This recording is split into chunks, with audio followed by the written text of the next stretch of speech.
This is EC3 with TNA Wrestling, and you're listening to the This Is Awesome Wrestling Show. Produced by the Cleveland Sound Radio Network.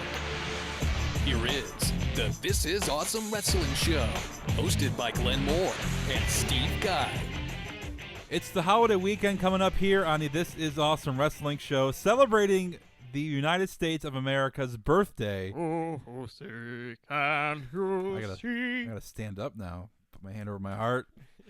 Respect America. And like we're talking about WB. We're gonna talk about a little bit of TNA because a good friend of the program is gonna eat some success this week on the TNA program. We'll talk about that very shortly. But we want to celebrate America and celebrate with you the most patriotic wrestling characters in WWE and the old WCW. And I'm proud to be an American, where at least I know I'm free. Now, this was Steve's idea. Just wanted to say that. And I'm sure you have a whole mixtape full of Proud to Be American songs all in going my head. on. Any country album has a That's right. Proud to Be American. So we're going to talk about that on this week's show. We're going to talk about America. We're going to talk about wrestling superstars that represented America in a positive light. So there's a whole list. But let's do some laundry before we get into that. Our guest this week on the show is Little Guido, aka Nunzio. Because you can't talk about America without talking about their history, and part of that past is the Italian mob.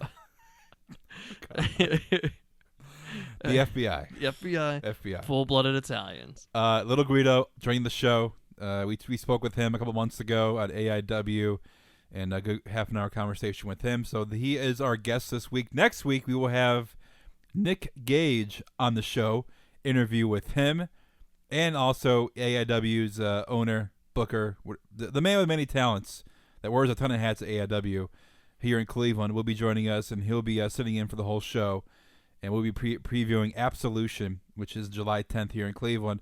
Now, we would, shill out the promotion for this show, but it's sold out. It's Get on the waiting list Yeah. if you want standing room only tickets. Basically, sorry, you waited. We told you, we warned you of the main event. Vader's coming.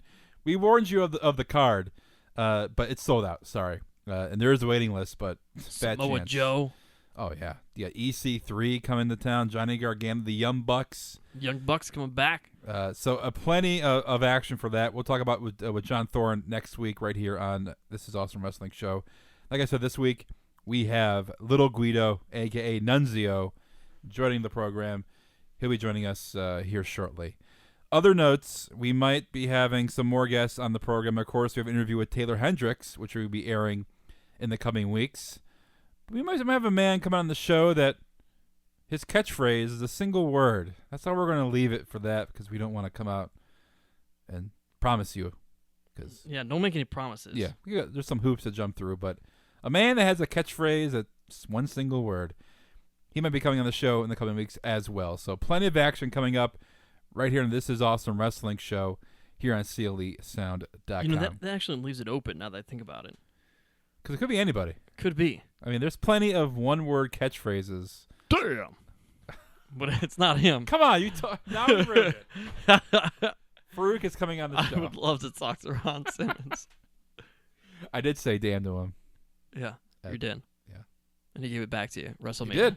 That was great. All right. Patriotic wrestling superstars in recent memory.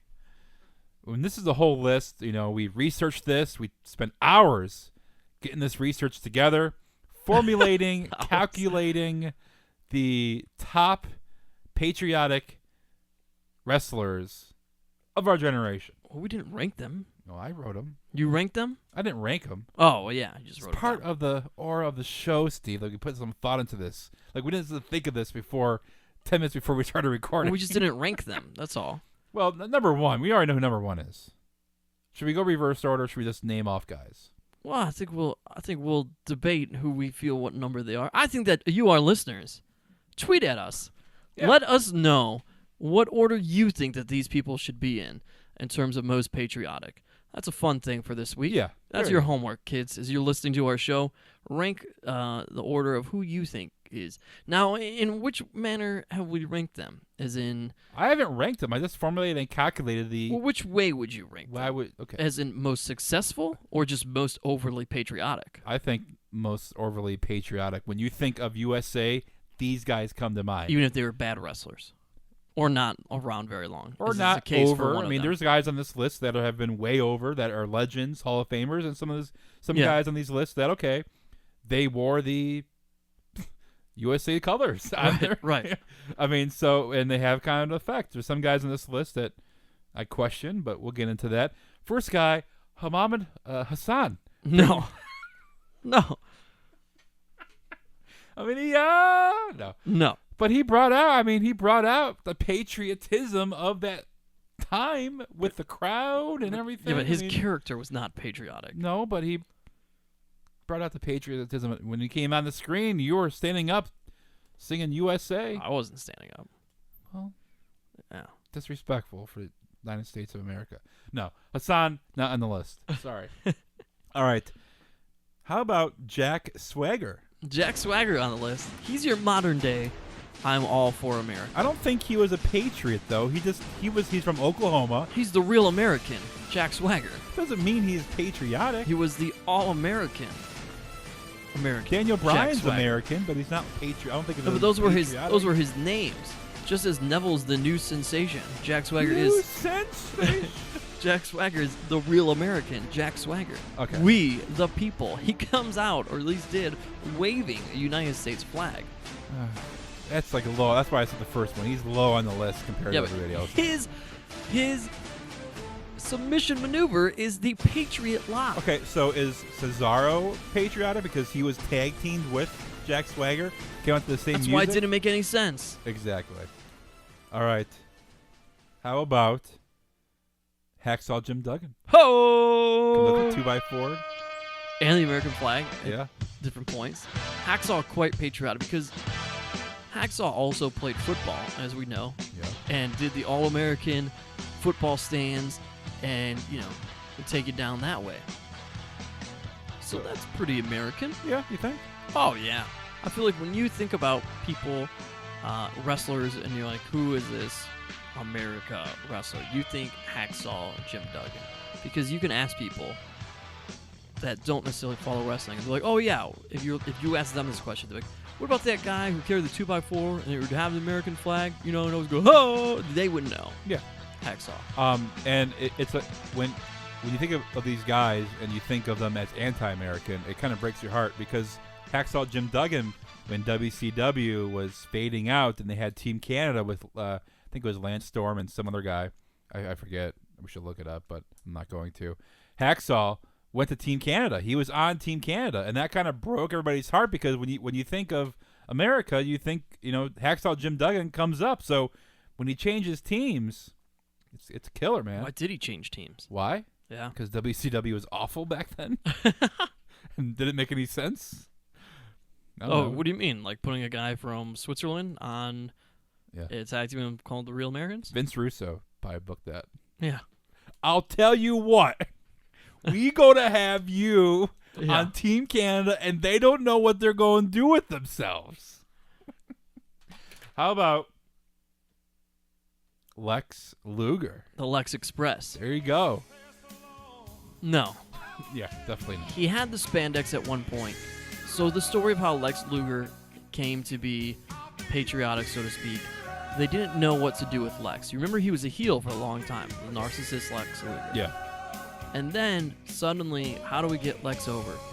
They have the competition aired on Independence Day or whatever of who can body slam Yokozuna on the, what was it? The USS, Some kind of carrier. I don't remember what the carrier was exactly. But a historic one. And Lex rolls over there, body slams him. In the middle of all these soldiers and everybody that was on the carrier. And then he comes over based off of that. And then you have the Lex Express touring the country, decked out patriotically, just because he body slammed Yokozuna, who was supposed to be from Japan. He was actually from the Samoan Islands. 22 years ago, buddy. 22 years ago. It was crazy. And now we see Lex Luger on a wheelchair. It's sad. Yeah, it's sad. All right, so Luger, thumbs up, down. He's like that.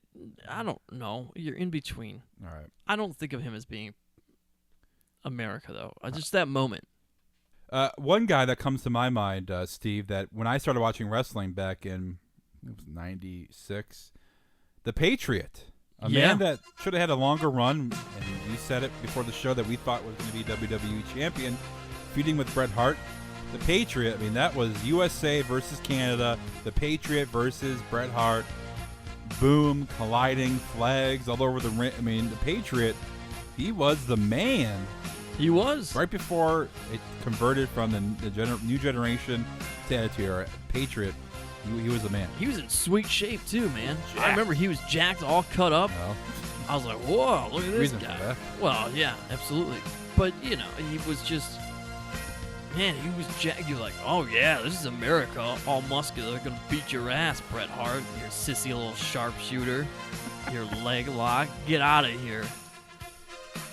Yeah, I mean, the Patriot, you think America, you think wrestlers, if you know your history, he obviously comes up. He's got a bald eagle on his face, for crying out loud. And we're not being confused with the Patriot, the movie that came out in 2000. We are talking about the Patriot. And No, it was not Mel Gibson wrestling. No. Do we know who the Patriot is? It's kind of weird because you don't. The Patriot, the guy that played the Patriot, was like, he was gone. He wasn't unmasked. Like, he was just. No, we never saw his mask gone. off. It was Del Wilkes. He was the Patriot. He was in WWF. He went to. He was in WCW. And then after that, 97 was when he made his debut as the Patriot facing Bret Hart. He was gone. And after that, he sold the gimmick, the Patriot character, to Tom Brady. And he used it. So he sold the character. And he was only around for a year. He was released in early 98. So he was around for about 6 months. Little fact, too. Kurt Angle's theme song was the Patriots' theme song. It was. But that's the Patriot. That was, well, he had the look. He He had America behind him. The fans were behind him because of the American angle. But that was a very, very short. But he made an impact because when you think of patriotic characters, the Patriot comes to mind definitely. So which leads me on to the man who stole his theme song, Kurt Angle. Kurt Angle. Definitely patriotic. Olympic Absolutely. gold medalist? Come on. Yeah. Not more patriotic than that. It's funny, though, because you think about that theme song now, and no one would dare, back in like 96 or 97, chant "You suck." No. It's a guy with that music to the Patriot. And, I mean, that's credit to Kurt Angle for just being a great wrestling character in general and being able to, just be a major heel and everybody hate him. But how do you not put him on this list? Because the guy won a gold medal. Yeah. With a broken freaking neck. Yeah. Yeah. It was terrific. With Kurt Angle coming out, had the medal, the theme song came out before they changed. Like they had to change because of I think naming rights. The Olympic Slam. Yeah. He had the ankle lock, Patriot lock. I think was it called the Patriot lock? No, back it's called then? the angle lock. Angle lock instead okay. of an ankle then lock. Then they had the angle slam when they took away the Olympic thing. But gold medalist. So when patriotic, you definitely think of Kurt Angle. He definitely comes to mind, and he carried that throughout his whole career as Olympic gold medalist. Yeah. So and even when he was a bad guy, he still comes to mind as a guy that when you think patriotic, Kurt Angle comes to mind. All right, now we're getting to the top guys here, Steve. Guys that bleed America. Bleed. Okay. And nothing says America more than jean shorts and John Cena. Now, I know he doesn't come out to America. He's a rap kind of guy. But in recent memory, when there is a time that there's a foreign enemy in the WWE, John Cena comes to call it. Oh, yeah. He Takes comes out to running. Rusev. He comes to running. He does. He is your modern day Well, he's your modern day Hulk Hogan. Yeah, definitely. But we didn't hate Hulk Hogan back then. He comes out with soldiers for every WrestleMania pretty much. He does the salute for crying out loud. Yeah. Hustle, loyalty, respect. It puts it all in, Americana colors. Who is the original? Camouflage he used to wear. Who's the original Marine? That's right, John Cena. Cena. I mean, it's tough to get a bit more patriotic than John Cena, just as a person that doesn't necessarily have an affiliation with the military as far as having been in it. Yeah. But he gives back so much when they had tribute for the troops. To the troops Yep. constantly. So Cena definitely is on the list, but these top 3 guys, all right, Steve, I would put him in my top 3, though. he would not be in my top 3. All right. He is number 4. Okay. How about Sergeant Slaughter? And I'll tell you why. I knew you were going to say him next. Yeah, I know. Okay, yeah. Sergeant Slaughter, you think G.I. Joe. Yeah. He was a G.I. Joe. He was on the cartoon. American I watched hero. I watched it as a kid. But do you recall SummerSlam 1994? Now, I remember this because on WWF Magazine, on the back promoting SummerSlam, a match made in heaven, which was Macho Man Randy Savage getting married to Miss Elizabeth. And then you had a match made in hell. Hulk Hogan versus Sergeant Slaughter, because Sergeant Slaughter, this is during the time of like the Gulf War. Maybe it was earlier than 94 then. So whenever it was, 91, 92. Sergeant Slaughter was coming out with General Mustafa, Yeah. or Colonel Mustafa, and General Adnan or something was the guy's name, and teaming up with those dudes. And he was supporting the Iraqi side and going over with them. It was and totally against America. Turned his back on America. God, but the man is dressed in camouflage. That's America. That man should be sitting in Guantanamo Bay right now. Oh, my God. Everybody turns heel, Steve. Everybody turns heel once in their life. You don't turn heel. You don't turn heel on America. That's true. Okay. All right. When that's what you just said, Kurt Angle turned heel, but Kurt Angle didn't turn heel on America. Yeah, but Slaughter was... he was America back in the day. He was the American character. Yeah, well, you don't turn heel on All your right. military. That's treason. But Slaughter was a hell of a character, hell of a guy, hell of a wrestler, Yes. great guy. So, that's why I gave it a C. And he still came back. You still think USA with him today. Yeah, definitely. All right, so we got top 2 now. All right? We all know who number 1 is, so, okay. But number 2, the American Dream, Dusty Rhodes. Dusty Rhodes, baby. Now, you might think, well, he didn't come out, he looked patriotic, but he represented the common man, the middle to lower class of America. The backbone of this nation was represented by Dusty Rhodes. And I am for him being number 2 on this list because he represented the common man, the working man of America. Americana 101, you think of Dusty Rhodes. See, I would put Dusty Rhodes further back. Not much further back. Behind who? I would maybe... Please don't say Jack Swagger. No. I would reorder what you have as top 4. Well, I would put Dusty... You're a little bit biased towards Dusty. Admit that. I would put Dusty at 3 or 4 and maybe flopping him... I think I see Dusty right now getting ready to give you a bionic elbow right here in the studio. Flopping him with Sergeant Slaughter. My top 5, okay? And I'm not sure the order necessarily, but the first 5, 4, and 3 would be Hacksaw, Sergeant Slaughter, and Dusty. My number 2, and I agree. So maybe in an era in which we did not grow up, Right. the 70s and whatnot, that Dusty, I guess I probably would argue with him being top 2. But we didn't get to see that Dusty. Right. We didn't get to see the true American dream, son of a plumber. We saw Polka Dot Dusty, who was patriotic, but not as patriotic maybe as some of these other characters have been. But that's because we didn't see him, doesn't mean... Well, I understand, but my number 2 would be I would put John Cena. Oh. Because of the fact that I already declared him being a modern day of who number 1 is. Oh, that's awful. Because we hate John Cena so much, but when it comes to patriotism, it's John Cena. All right, so number 1, Hulk Hogan. Hulk Hogan. Definitely, the real Mr. American. He's the real Mr. American. America? He played Mr. America. Yeah, so, After he was fired, he came back as he's Mr. a real America. American. I'm a real American. I'm playing the song, Steve. But yeah, Hulk Hogan definitely number one. Absolutely. I don't think there's a whole lot of arguing with it. Waves So that are you flag saying- proudly. Are you saying that?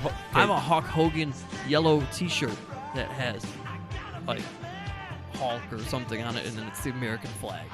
So are you saying that Cena, because he takes on the foreign enemy as Hogan did back in the day, are you comparing that or? Yeah. Okay. And everything else, and we're like with the tribute to the troops, as much as he does that. I mean, the guy comes out with military personnel during WrestleMania. That's always his big thing. Yeah. Does the salute when he's on stage because of that. So, yes, that's why I put him there. I think everybody can agree that number one is definitely Hulk Hogan. So Yeah. a guy that his music is. The only person who would not agree is the Iron Sheik. Sheiky Baby would definitely. Sheiky Baby would hate that. But Hulk Hogan definitely number one as most patriotic wrestling figure that we think of when we think of the USA. All right, we're going to go to our interview portion of the show. Yeah. Little Guido is our guest, and courtesy of AIW. Nunzio. Make sure to check out AIWrestling.com for more. And there's a whole big card coming here to Cleveland next week. It's sold out, though, but we'll have John Thorne from AI Wrestling come here in studio next week. But Little Guido, great conversation with him just about his career, his future. If you have to go to NXT, be kind of a guy that is developing the new talent. And it's interesting because Little Guido does wrestle on the weekends here and there. He's a part-time wrestler, but he is just the average working his own Joe security now. company. Yeah, so we talked about that with him. So a great half-an-hour conversation with Little Guido. And like every week, our interview segment sponsored by. Well, Glenn, this being the holiday weekend, our interview segment, of course, sponsored by Weber Grill. You know there's going to be so many cookouts going on out there. That's why you need to go to Weber.com, WEBER.com, for more information and join the Weber Nation community where you can share stories, recipes, photos, participate in blogs. The heart of Weber and the hub of Weber love, Weber.com, so you can get prepared for 4th of July and all those great cookouts. This week, Little Guido is our guest. Next week, we'll have Nick Gage. And then we'll have a whole slew of interviews coming from Absolution, along with Taylor Hendricks. You know her in TNA, also making the indie rounds, and also had an NXT tryout with WWE. So, Little Guido, a.k.a. Nunzio, right here on This Is Awesome Wrestling Show.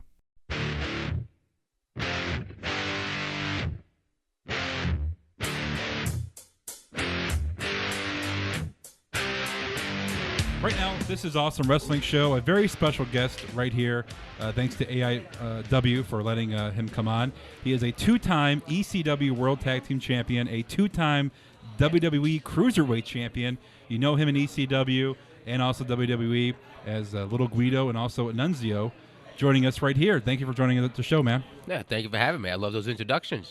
Making me sound great. I'm feeling old, but feeling good. But you've been in the business you're only 43 years old. I'm 43 But years you've been old. in the business for almost over 20 years. Yeah, I started in I graduated high school in 1990, and I started in East Coast Professional Wrestling School for Gino Caruso and Rocky Jones in 1991. So it's 25 years now. Yeah, That's 25. a good part of your life. I mean, has it gone by quickly, or is it Well, for you? Or when it's happening, it feels like it's going slow. But when it's all over and you sit back and you watch certain things and you look back, it's like, wow, where did all those times go? And now that the WWE has a network out there, I sit there and watch the network, and certain things I watch, and I'm like, wow, that was 15 years ago. Yeah. That was 13 years ago. So it does go by quick. So a little advice for all the guys that are there now and all the guys that are in NXT: enjoy it because it does go by fast, and it's a great place to be. Now- I was to say, that's big news right there. Little Guido, an ECW original. Are you saying you're a WWE Network subscriber? Absolutely, $9.99, guy. Come on, I'm all over that thing. I gotta be honest. I sit there with my son. My son's 10 years old, and so he was able to watch me when I was on TV. Yeah. But with the network, he gets to watch all the ECW stuff, and he gets to watch all the WWE stuff, all the pay-per-views that we were on and stuff. So he's a wrestling fan, of course, him and his friends. So the network, I really enjoy it with him. And like I said, when I was doing this stuff on TV, you really didn't get a chance to watch it because I was on the road. Right. If you're lucky enough to get back to the hotel on time, you catch Raw, SmackDown, depending. So you don't get a chance to watch yourself. Yeah. And with the network now, here's a chance. now, when somebody says they're an ECW original, you immediately think of the barbed wire tables matches. But with you, I think of as the same group as a Tajiri, a Chris Benoit, guys that cruiserweights that not only complemented the extreme matches but had great technical mat wrestling, and that was what you excelled at. And I think ECW brought that to the forefront with wrestling, because then WCW followed suit. WB followed suit years later. They had you guys have excellent wrestling matches to go with the hardcore stuff too. Absolutely. You know, I wrestled in high school. I was captain of a wrestling team. I was an amateur wrestler, obviously. When I first got involved in wrestling, I did pro wrestling for 2 years in the wrestling school, and I got my opportunity in UWFI, which some people don't know, and that was a shoot group. You know, it was an amateur. It's basically amateur wrestling involved with striking and kicking. So when I was doing that from 1994 to like 1996, and then when they closed down, I came back to the United States. I was living in Japan for a while and in Nashville, Tennessee. And, you know, ECW was just coming around. Yeah. And Paulie brought me in, and, you know, he had me use that style. He really couldn't push me as that in the beginning because he already had Taz. So that was a little bit of a conflict for me to come in to do that style, too. So, you know, once Taz did his thing, and then when Taz moved on to the WWE, Paulie always had me in that comical stable with the FBI and all that kind of stuff. And then once Taz moved on, it opened up a chance for me to show my amateur skills and stuff like that. And Paulie gave me a chance to bring that to the table. So, you know, I was never a big high flyer. You know, if you watch the matches, I was always a ground technician, just so to say.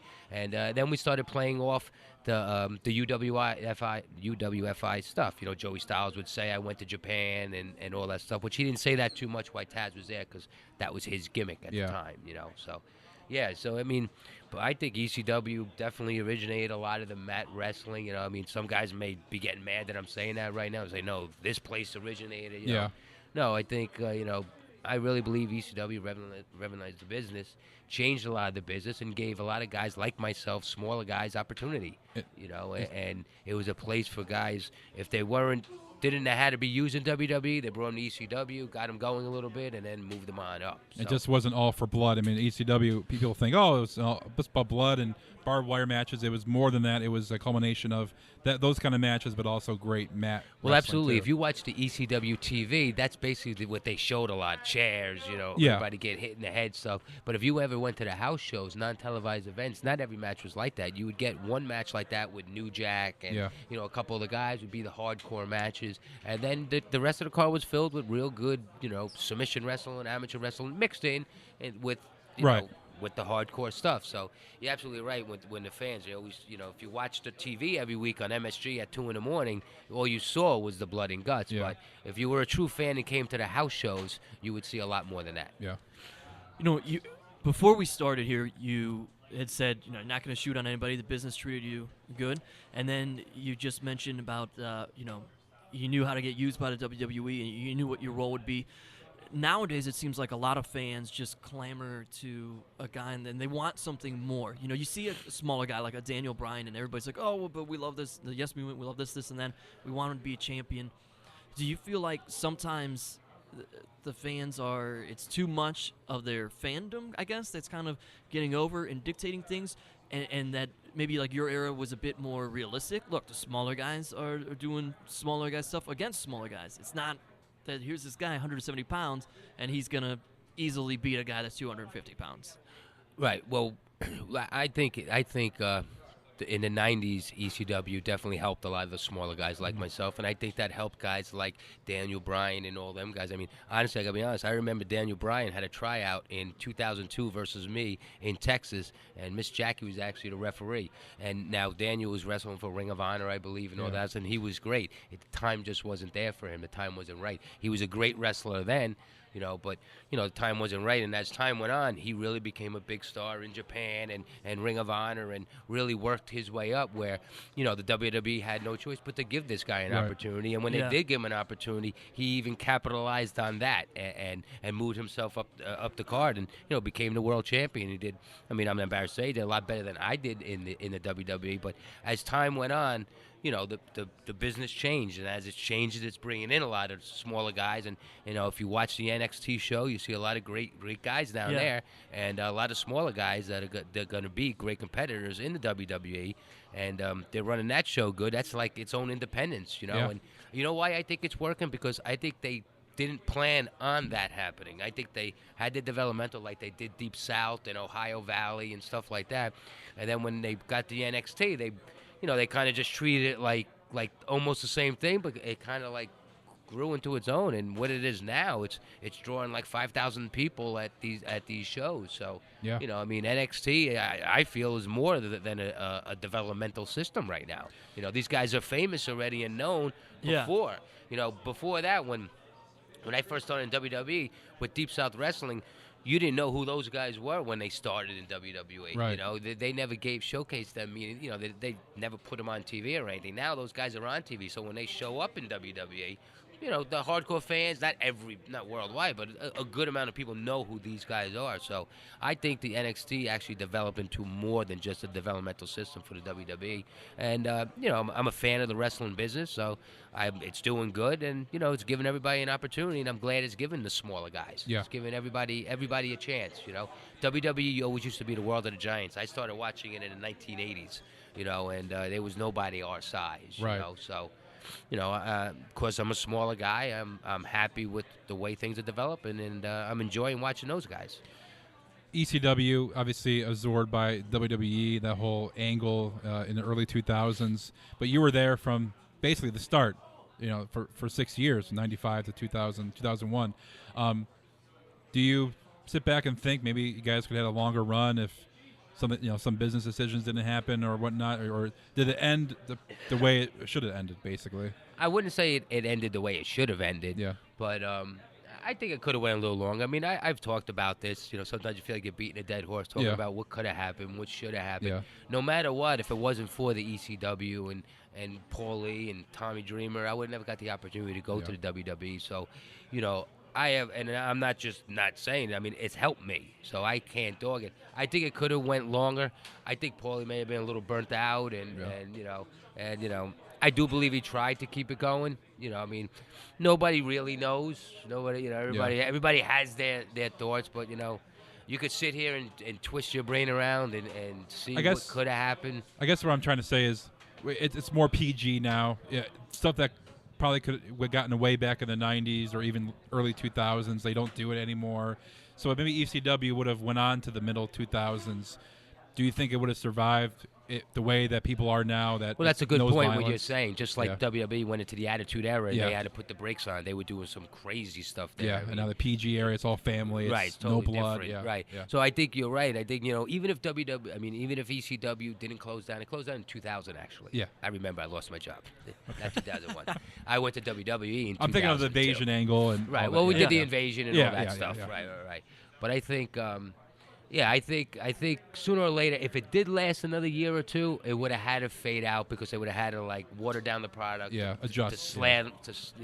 Adjust it to back. So maybe it would have had another life. But all in all, all the pieces in the puzzle fit, and this is the way it was. And then you came back for the ECW. They had a couple events, the one night stand. I was already in. When you're talking about 2005. Yeah, I was already in WWE then. But I'm saying they brought back the ECW brand, the separate kind of the NXT, but the ECW brand, its own show. 2006. Yeah, they tried to do that, and that was kind of felt forced, not natural like ECW back. Tried to reignite something that probably was a little bit dead because it's very hard to reignite something that we didn't even plan on happening then. You know, I got to be honest, Paulie didn't sit there. I mean, he's definitely the mastermind, but I don't really think he knew it was actually going to be what it was. You know, when you don't plan on something, sometimes it just explodes. Just like talking about the NXT thing. They planned it being out, but now it's like its own little group. You can't force it. You can't force it. So by them bringing it back, I think it was definitely hard. People were expecting to see what they wanted to see when we were doing it back in the 90s, and Vince McMahon wasn't having that. And like you said, the business was changing anyway, and you couldn't do that stuff. So I think that's the way it was. Are you watching the WWE product regularly, like now, or try to keep up with it? Yeah, sure. I mean, I'm always the reason why I'm in the business because you're a fan of the business. So I mean, I don't. I gotta be honest. I don't sit there and watch every single Monday Night Raw. Sure. My son's 10 years old. He watches it. I keep up to date with the show. But sure, I watch Raw. I watch SmackDown. I like to watch. Certain things I watch. I like to watch some of my friends and see what they're doing and see what's going on. I don't go on Facebook. I don't blog about it. Yeah. I moved on from wrestling. I work in the real world. I have a good regular job and stuff like that. So, but I will always love wrestling. It was a part of my life, like we talked about earlier, for almost 20 years. I mean, I never had a regular job until now. I wrestled all my life up until a couple of years ago. But I took a couple of tests. I became a supervisor for a security company. I work in a courthouse. I moved on. You got to put wrestling aside. You can't just try to relive it, and you can't live on the indies. I have a family. You just don't make enough money on the indies. I use this as a part-time job. My regular job pays all the bills in my house.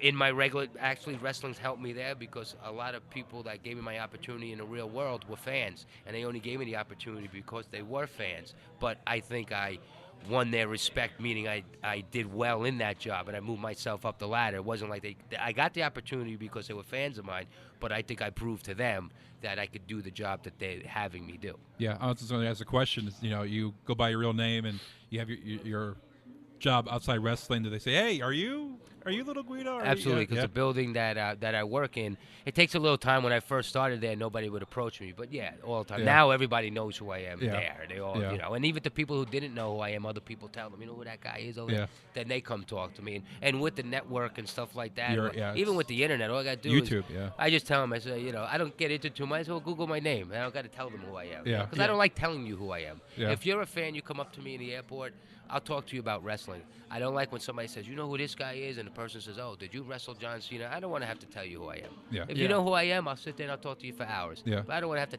brag to you about what I've done in the wrestling business. I don't mind Right. talking to fans. I don't want to talk to non-fans and tell you who I am. Explain basically Explain who I everything. am. Do your homework. Google my name. Come talk to me. You enjoy the appreciation. Sure, Not absolutely, and that's the what I enjoy the notoriety when it independence, comes to right? it. Like Yeah. when I'm out there at intermission selling pictures, just like tonight, I was just selling some pictures. I had some guys talking to me about the early days of ECW, and I remember your match with Tajiri. You remember this? You remember this? I enjoy talking about that. I don't want to have to tell you about those matches. Right. You're telling me, and I'm just capitalizing on what you're saying. We're here in Cleveland. It's a very special weekend. JT Lightning Invitational Tournament. Have a lot of guys here from even currently at TNA, Ring of Honor, former WWE, Too Cold Scorpio, who has been on the show. I'm sure you have a lot of stories with. I with wrestled Too Cold many a times. I love that man. I'm sure there's a lot of stories we can't air with Too this Cold. is a PG. Yeah, We're yeah. PG. We're not gonna talk about those. But it's a very special weekend honoring by the godfather of Cleveland wrestling. Well, I have to be honest. JT Lightning brought me in and Tracy Smothers back in the day, and after ECW closed down, and it gave me opportunity. I really believe that JT Lightning put independent wrestling in Cleveland on the map. Yeah. He definitely did that, and gave a lot of guys opportunities here that actually moved on to become WWE superstars and stuff. Many people don't know that because you never know who they were here as far as the fans. But I was very excited. I got invited back. I was a friend of JT Lightning. I didn't know him until he brought me in, but I became friends with him. I saw he had the passion for the business, the love. I actually got a chance to meet his son upstairs. He introduced himself to me, and it's kind of heartbreaking, knowing that young man has to grow up without a dad. So I actually enjoyed talking to him. I got to ask you because you were with WBE for a time in the 2000s, and then you came back for like a house show in like 2011, 2010, around there. You came back. About the refereeing? Yeah, refereeing. Yeah, they were at Madison Square Garden. I live in New York, and they had a bad snowstorm. Yeah. And the WB called me up, and I wasn't doing anything at the time, and they asked if I could help them out and do them a favor and come down and referee some matches at the Garden. I went down there. I did it that night. Johnny appreciated it. He called me up. He asked if I wanted to do some, work with them part-time. I had some tryouts as a referee. They used me periodically. And it landed into a full-time job for about a year or so. Yeah. And, I enjoyed it. It had its ups and downs as a referee. Yeah. Translating into a wrestler, to the referee. And then the fans, too, sometimes when I was in the ring, they knew I was coming they knew who you down. were. Yeah. So, but, it wasn't much of a conflict, but, I enjoyed the referee. It didn't work out in the end, but I appreciate the time there, and it was just different. But would you? I know you have your other job, and this is your part-time gig. But what if they approached you as maybe a trainer for NXT to help the young guys develop Would you be open to that? Something to doing like that, maybe? Well, I mean, that's something that we would have to talk about. I mean, I think I have a lot to offer there. Oh, yeah. You know, I honestly, I haven't, since I left refereeing, I haven't called them to ask them. They know who I am. They know Yeah. where I am. Like you said, I moved on and got a job. I'm not sitting home waiting for the phone to Right. ring. I don't, and this ain't mean to WWE. I don't need the WWE. I do well on my own right now. I'm doing good, but I'm a mark. I'm a wrestling fan. I have a passion for the wrestling Yeah. business, and I love the business, and I think I have a lot to offer. And you know, I think I would be a good trainer there. But you know, that's up to WWE. They Yeah. know where I am. Being that you were part of such a huge era at the time when we talk about there was the WWE, but you knew WCW, you knew ECW. Watching now as a fan, people often kind of debate and go back and forth. Do you think that the WWE, I guess, suffers, for lack of a better term, for not having, you know, a huge rival or somebody kind of to go against them on television? You know, does the product, I guess, suffer? Is it more watered down because of that? Looking at Well, it now as the a fan? WWE could do anything they want. I mean, they do have TNA out there. As many people say, oh, they're not even a competition. They're a little bit of a competition. They were knocking on the door for a little while. They were bit, yeah. taking top stars like Kurt Angle and, you know, Sting. I mean, you can't say they're just a little rinky-dink place when you got Hulk Hogan going over Yeah. there and stuff like that. So, you know, but, you know, it's very hard to beat the machine.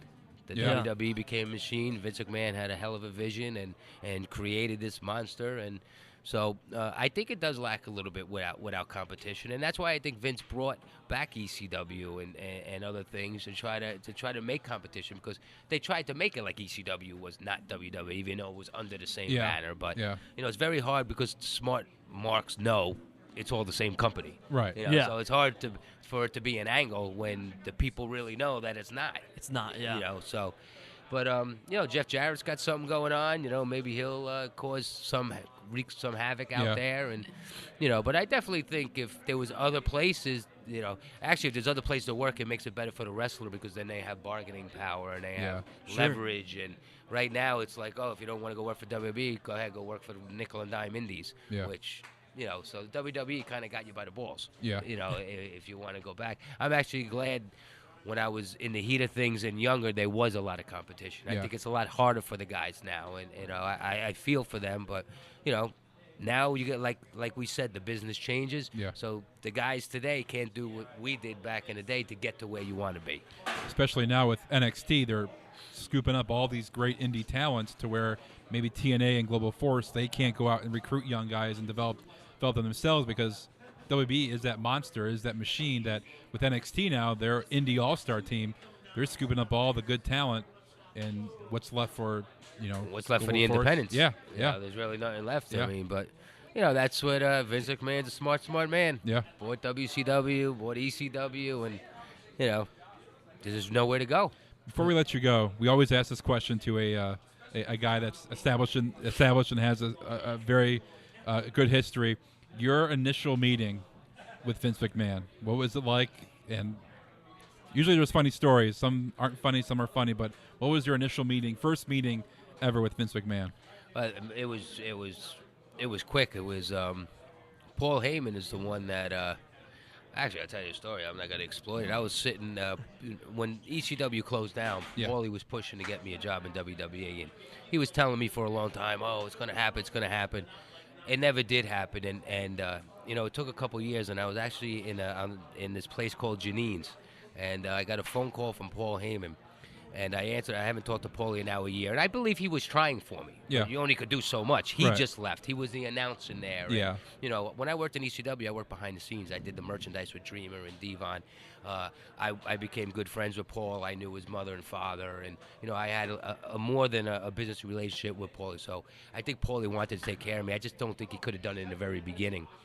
But I was sitting in a restaurant in Janine's, and I kind of gave up on it. I was actually working for Snapple. This was ECW closed down, and never went to WWE yet. And I was sitting with my wife, and my phone rang, and I looked, and it said Paulie on it. Now I haven't talked to him in a year and a half. I answered the phone. I go, hello. And Paulie goes, congratulations. I go, what? I go, what's up, Paulie? He goes, congratulations. So I go, what are you talking about? He goes, I told you I'd get you a job. So I said, what are you talking about? Now, nobody's called me. Johnny Ace was just getting Yeah. into the talent relations. JR was still there. And, you know, I never talked to Vince McMahon. He goes, you're working for the WWE. I said, what are you talking about? I said, he goes, what's your address? So I gave him my address and all my information. He goes, you'll be getting a call in a couple weeks. And he hung up on me. And I said, this motherfucker's fucking with me. What was he talking about? You know, I had no idea what he was talking about. Sure enough, I was taking an order in a CVS. I was working for Snapple, and I left my phone in the car, and I come out, and I hear, hey, James, this is Johnny, WWE, blah, blah, blah. Yeah. Give me a call. So I call him up, and I played dumb as far as, not knowing that Paul called me. I didn't say anything to him. And he goes, hey, we're thinking about bringing you into Texas. We're going to fly you in. We want to give you a tryout and see what you got. What's your openings? What are you doing now? I said, I'm open. I'll quit what I'm doing right now. I said, I'm open right now. And gave me the booking to come into Texas. A couple weeks later, I flew into Texas. The first night I did a house show versus Johnny Stamboli, which was weird. He ended up being my partner a couple of years later. And then the next night, I worked with Funaki on a house show. One was in Dallas and one was in maybe San Antonio, one of those places. And at the end of the second night, Paulie comes up to me. He's like, anybody talk to you? I said, no. I said, what's going on? He goes, hang on. Next thing I know, Johnny calls me in his office. He goes, listen, we want to offer you a deal. We're going to give you a downside of this. So I actually think I was hired before that tryout because Paulie already called me 2 weeks earlier and gave me the Iggy on it. But I didn't want to tell Johnny because I still didn't know what Paulie was talking about. Right. The conversation started with a congratulations, and I didn't talk to the guy for over a year, So they sent me home for 3 months. They started paying me, and then they called me up and they told me I was going to be Jamie Noble's cousin, and and when I showed up the first week of TV, you asked me about when I first met Vince McMahon. I actually met Stephanie first, and Paulie called me in the office, introduced me to Stephanie. I actually worked about 2 months before I ever had a conversation with Vince McMahon. Wow. Yeah. And then after one of my matches, I did something. I think it was Crash Holly, God bless his soul. And Vince came over to me and patted me on the shoulder, and he was like, I'm very happy to have you, and blah blah blah. And it was, I was like freaking out. I'm like, wow, this is Vince McMahon, you know, telling me. So it wasn't like I was a guy that had a meeting with Vince and back and forth meetings to set my job up. It didn't work like that for me. And so that was my first time meeting him, and that was basically the conversation I had, and then I developed a relationship with him after that. Yeah, so. Usually that's our stories that we get is everybody. It's a good story, it's a compliment from Vince, and they go back and say, "Wow, Vince McMahon just said, good job," or something. I mean, unless you're a huge star like a Sting or something like that, you don't really sit down with Vince McMahon. You go through his talent relations, people who was JR, Johnny Ace. I believe Mark Carano's in that spot now. So that's how it works, I don't know. I think it's still the same. You're probably going to deal with talent relations when you get hired. Right. And depending who you are is if you have to meet Vince McMahon. I don't know that for a fact, but that's the way it works for me. Yeah. I wanna ask one last thing. I mean, they say that sequels are never better, but aside from the original FBI, do you have a favorite grouping in particular of that? Well, I hate to say that now because then whoever hears this, I might be burying one of my partners. But I definitely loved them all, and I took them all in different ways. J.T. Smith was my start. Everybody always thinks, and I always say it too. I'm the original FBI member. I'm really not. Yeah. A little history. J.T. Smith was the first full-blooded Italian. Paulie brought me in as his cousin, and that's how I became Little Guido. So J.T. Smith is really the original FBI member. I definitely love Tracy Smothers and Tommy Rich because it was a huge learning experience. Here are guys that were in the business for many years from down south. Right. Tracy was in WWE. We had Tommy Rich who beat Harley Race for the World Championship. So I had two guys that I was getting a free lesson, traveling around with them, teaching me how to work old school, teaching me how to slow down. And then after ECW closed, after they left in like '99, then they brought Big Sal, and then they turned me into that serious wrestler. So I can't say I have a favorite group because they all were different in their own little ways. Yeah. So it's hard for me to say, I loved it with Tracy, I loved it all because it was at different periods of my career, and then after that, when we went to WWE, they reformed with Johnny Stamboli and Chuck Palumbo, which I love because that was on the grand stage of the FBI. Yeah. So, It's huge. I got to be honest. I can't say I had one, great one in particular, but because of that gimmick, I think that gave me a longevity in the business. I was in WWE for 8 years, not including the refereeing, 7.5 years. Yeah. And that's a long time for a guy my size. Yeah. Yeah. So thank God for that gimmick, and thank God for that. But so I don't have a favorite group, but I appreciate all the different groups because they all helped my career as time went on. Yeah, you're kind of like what I like to consider like a De Niro or an Al Pacino in the WWE world, where it's like, we need this guy to play like an Italian kind of mobster role. Let's call one of those two for a movie. And then in WWE it was. Well, that's how the gimmick came out. I know you guys wanted to end it, but we're going to go a little longer. Yeah, go the ahead. Gimmick, Go ahead, it man. went because when Paulie first brought me into ECW, before I hooked up with JT Smith, I was actually wrestling as Damian Stone when I was done with Japan. I first started with ECW. I did matches just under Damian Stone.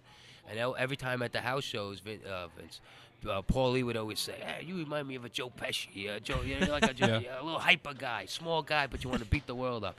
He's like, "I want to use you as like a Joe Pesci." I'm like, "Oh, okay. What do you want to do?" And he kept saying that week after week, and he kept thinking of different things for me. And then finally one night, I showed up at not the Elks Lodge, the other place, Lost Battalion Hall. And he's like, "You know what? We're going to call you Little Guido." He goes, "You go out there. You're a little guy with an attitude, and you're going to be Joe Pesci. I want you to beat Joe Pesci as Little Guido." So that's how that actually started. That's how the FBI started as the Joe Pesci type character. And it worked because I remember watching, and I was a teenager growing up and watching and seeing you as the small guy behind these two big guys, and you're getting away with stuff, and you're back, and it made me want to go after you because it was easy. annoying. I mean, it was an easy thing. Here's the little guy with the big mouth, and when push came to shove, I had these two monsters to protect me. And that's why when I was in WWE with Chuck and Johnny, I feuded with The Undertaker. I had programs with all top guys, which I would never been able to I wrestled The Undertaker dozens of times. Brock Lesnar I wrestled. I wrestled Brock Lesnar in Madison Square Garden. I wrestled all these guys, which I would have never done if we didn't have that FBI fashion. Right. That's why I even saw fashions on the network. They didn't have the FBI. What the hell is wrong with that? Something's going on there. I'm gonna have to make a phone call up there. But I was just watching, and that whole crowd interaction, because the crowd was on you, and you fed them, and you fed the TV, and as watching from afar on TV, it made me just want to jump through the TV and grab you because you were doing all these things, but also hiding behind the two big guys. And that's what the people wanted. That's brought them back because and always in the end, Rikishi got a hold of me. Taker got a hold of me. Ron Simmons, when I did it with JBL, they all got a hold. And that's the whole thing. It's just like watching a movie. Yeah. It's just like you're watching a movie. In the end, you always know that guy's gonna get it. Yeah. And that's what you look for. It's a good story. That's what storylines are all about. It ain't brain surgery. Right. We appreciate having you on. This is a blast. Yeah, thank you for having me. I appreciate hopefully you come back to Cleveland more and more. Yeah, you got to talk to John. He's the boss here. We're working around there. But tonight's definitely a very special night, and we're all here to honor JT Lightning.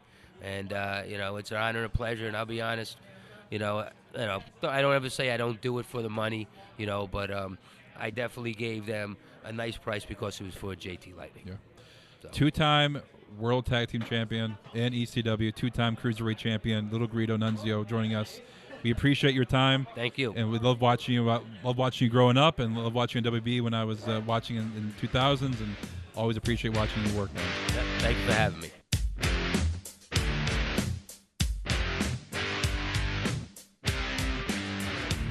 Thanks to AIW for letting us come out and do some interviews with a lot of these superstars from the past and the present, but also future.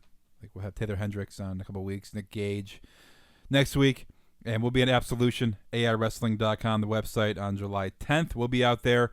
Also, Global Force Wrestling's coming to town next Saturday. Yeah.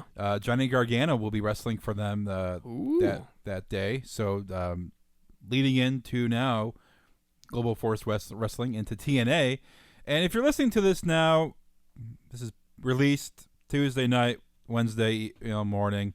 When you get around to listening, it's more than likely you probably read the spoilers, and I know a lot of you probably aren't diehard TNA fans. Well, where do you watch it? True.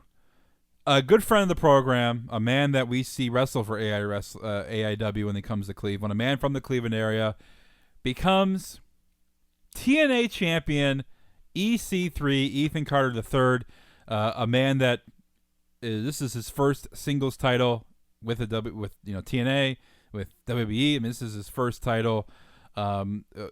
Great for him to beat Kurt Angle, That's to get huge. the title. bring a champion home to Cleveland.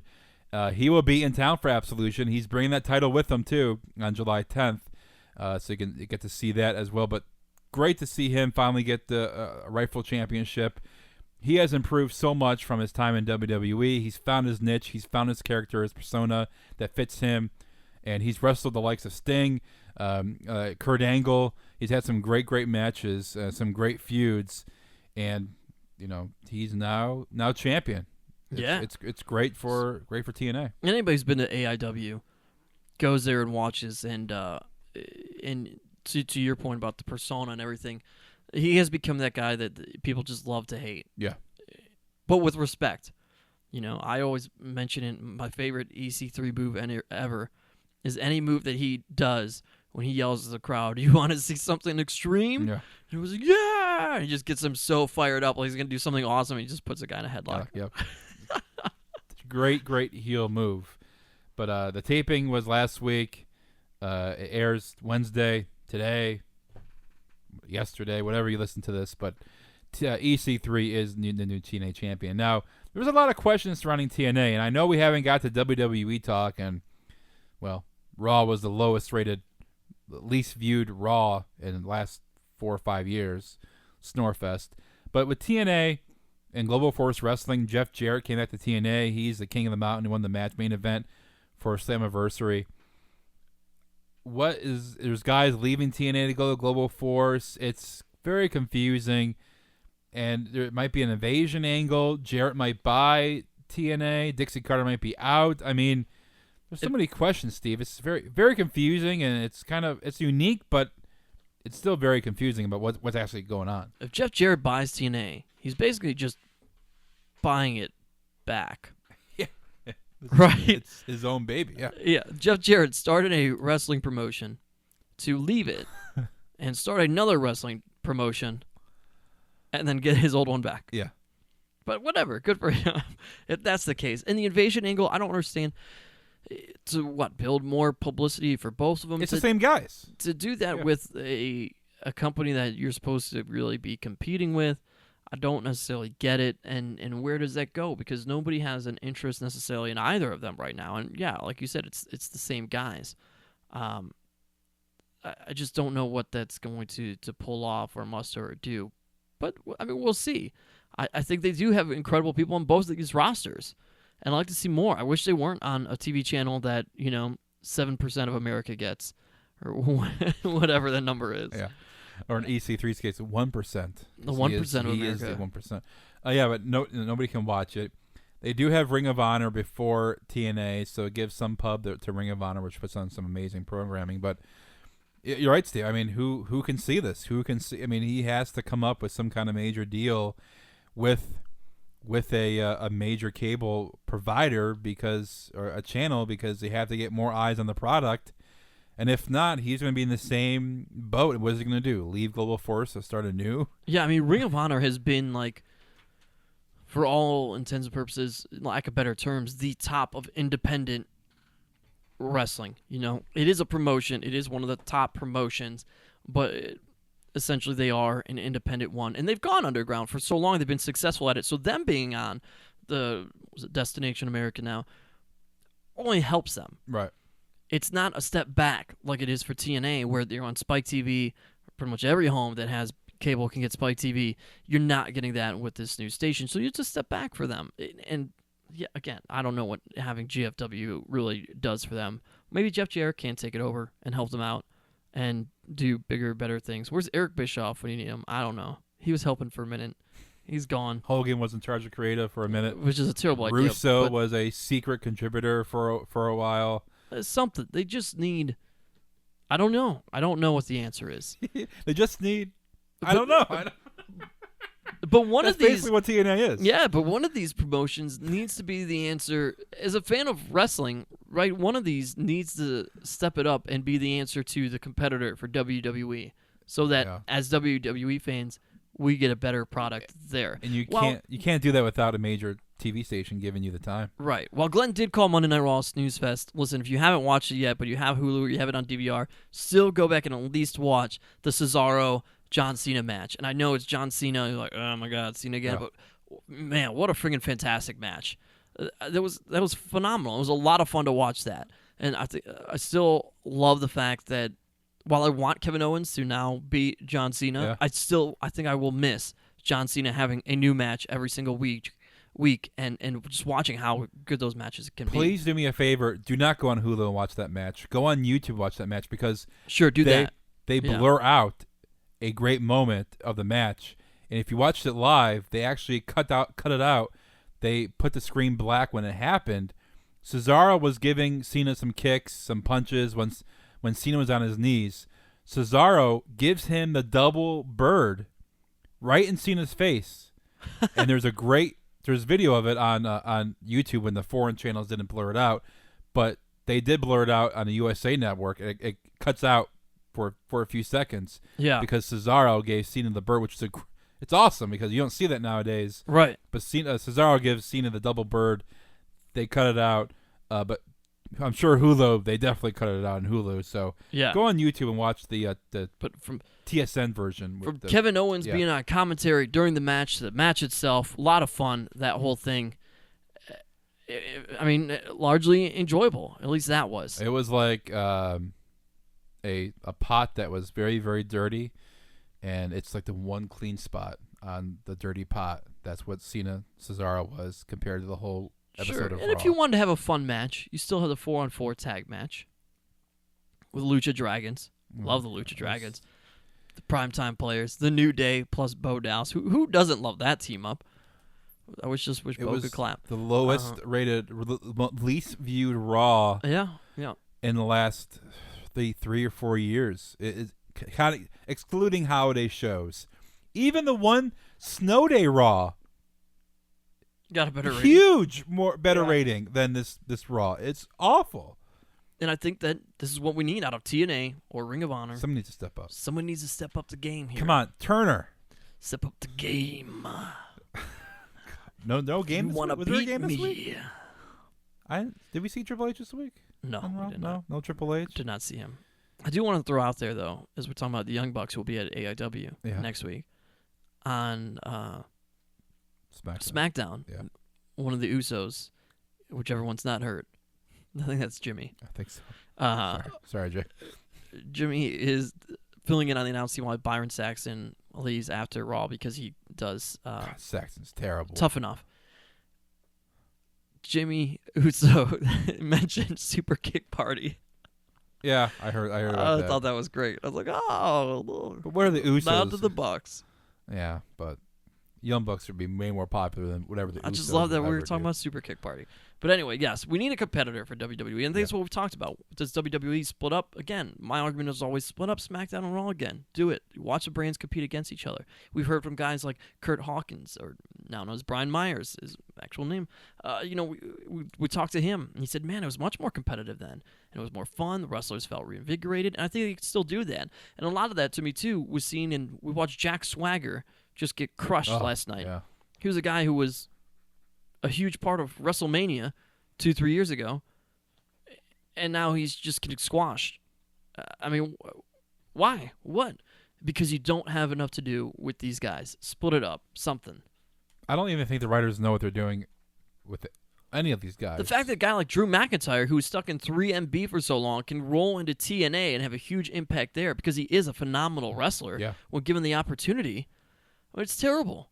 Just wasting talent. Yeah. If you split up the brands, you have an opportunity for that guy. You got a guy like Zack Ryder, and we are definitely pro Zack Ryder, a guy that made his own way, got over on his own, still is over, and now he's wrestling with Mojo in NXT on some BS tag team. Yeah. A guy that's over than more than half the roster that's on TV right now. We have the answer. We've given it to you. That or you bring back the Shield together. I don't know. Oh boy, who are they gonna face? Kane, Big Show, and J and Security. I don't know. And then you have Ziggler and Rusev and Lana. Lana is the most over female in WWE. Ziggler is a fan favorite, but he's getting stale. Yeah, and I don't want to harp on that too much, only because I feel like things were derailed once Rusev got hurt. But then you just don't show him out Right. there and make Ziggler look Do like something else. weak. Yeah, give Ziggler an opportunity instead of he's. But does it really matter? Because Ziggler would just be putting somebody over by losing every week anyway. True. And Ziggler was on the Chad Dukes show. Chad's been on the program before. The secret episode. So yes, the lost episode. But he was on, and he said he hasn't signed his contract yet. It's been back and forth. So who knows? And we talked about Ziggler. You know, what could he do after WWE? Does he need WWE? He just needs it to change it up because we don't. Is Rusev the face? Is Ziggler the heel? What? I'm so confused. I used to love watching Ziggler come out, Yeah. and now it's like I don't. He's like a. It's like a Bo Dallas now. It's like, oh, he's out there. Okay, whoop-de-doo. Which, Just not interested. quick side note, speaking about Dallas, good for the people of Boston getting The Rock Oh, lucky. Give me a snow on their day. live show. Yeah. The Rock comes out, Rock bombs Bo Dallas. That was pretty sweet. But Bo Dallas also, here's my random thought of the week. Total nonsense. Steve's random Yeah. thought of the week. Total nonsense. It's absolutely total nonsense. And I'm watching The New Day, and I'm looking at Kofi Kingston. And I thought, oh, man, everybody loves heel Kofi more than they loved good Kofi.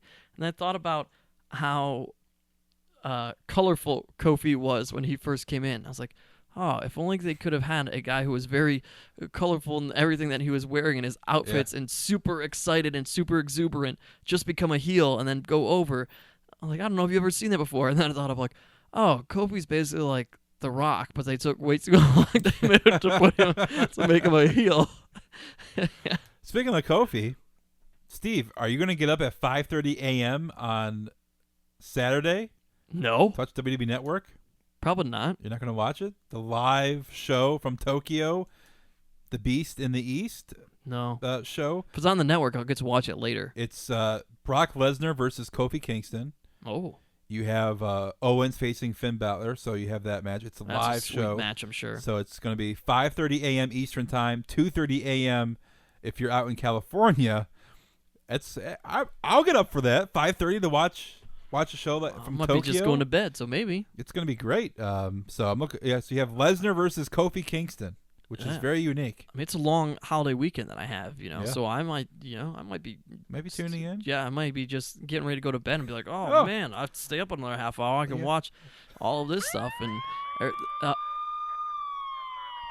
Is the Independence Day parade started early?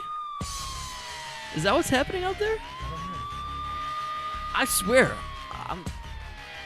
I'm looking out the window. I don't see anything. But it could be. There's a lot of sirens going on out there, Glenn. You know what time it is? Oh, it's not the Independence Day parade. No, Oh, then that You can know. only mean one other thing. you know what time it is. It's time for our weekly phone call to Big Papa Pump Scott Steiner. Now, last week when we called, it went right to his voicemail. Direct to voicemail. So we will know now. If we call and it goes to the voicemail, he blocked He blocked us. my number, which in case we'll call him from your phone. He's calling from my phone. He was like, block it if you hear me. So here we go, calling Mr. Steiner.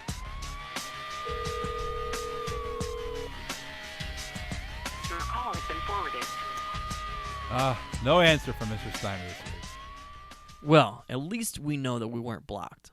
Right. We were able to get rings and then voicemail. Yeah. So, and Steiner might be here in Cleveland, like you mentioned. Yeah. I think he's promoted for that week. We'll see what happens. Yeah, we'll see what happens. But yeah, Global Force Wrestling will be here in town. Absolution in town.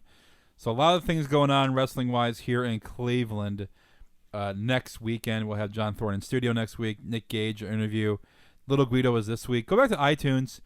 We changed our feed on iTunes. If you listen on there, each show is now labeled as the interview that we had in the show. So if you're looking for our interview with Seth Rollins, you can scroll through, find it easily, get right to it. Looking for Jerry the King Lawler, go right to it. If you're looking for Samoa Joe, Yeah. now you can scroll right through, look for Samoa Joe, find him, play it, and go back and listen to all our interviews on the iTunes feed. And also, we changed it on all our feeds for Libsyn, Stitcher. Every feed is changed now, labeled by our interview. and episode numbers. So check that out. Go back, listen to some of our favorite interviews, our highly played interviews, Seth Rollins and Samoa Joe. Go back to listen to those as well. Like each week we have interviews. They are sponsored by... They are, of course, again, sponsored by Weber Grill. I'm telling you guys, I said it before. I'm going to say it again this episode. 4th of July weekend coming up. The one thing you need to do right now is download the free Weber Grill app, and you'll find mouth-watering recipes and guides on tips and techniques for using your grill. It's all going to be a huge holiday weekend. You don't want to look like you have no idea what you're doing. No. Information to be delivered to your device weekly, and you're guaranteed to keep the fire burning. Go to Weber.com for more information, but download the Weber Grill app, especially if you are hosting this 4th of July weekend. All right, Steve, any final thoughts before we wrap this baby up? No, nothing major here. Seriously, listen to our list of what we talked about for our most patriotic guys. We love hearing back from you. Oh, definitely. So hit me up on Twitter, TheSteveGuy, or Glenn on Twitter. Glenn Moore CLA. And let us know what your ranking would be for your most patriotic wrestlers. Yeah, let us know. And send us your most patriotic wrestler pictures. Like if you find some wacky photo of Hacksaw Jim Duggan wrapped with USA Zumba pants with a fanny pack and a 2x4. Love that outfit. I mean, come on. Send it our way, and we'll give you a shout out on the show next week. Make sure to go on iTunes, like us, subscribe, comment, rate us. Anything you can do to help the show, we would really, really appreciate it. Go to clesound.com for everything Cleveland and our podcast network, clesound.com. A lot of great shows on the network. A lot of interviews coming up. We cannot tell you right now, but a man that has a single word as his catchphrase might be coming on the show very shortly. Won't tell you who it is. Might be next week. Might be a special episode of the podcast. So stay tuned. Subscribe on iTunes. What? Oh, boy. No, it's not that guy. I wish.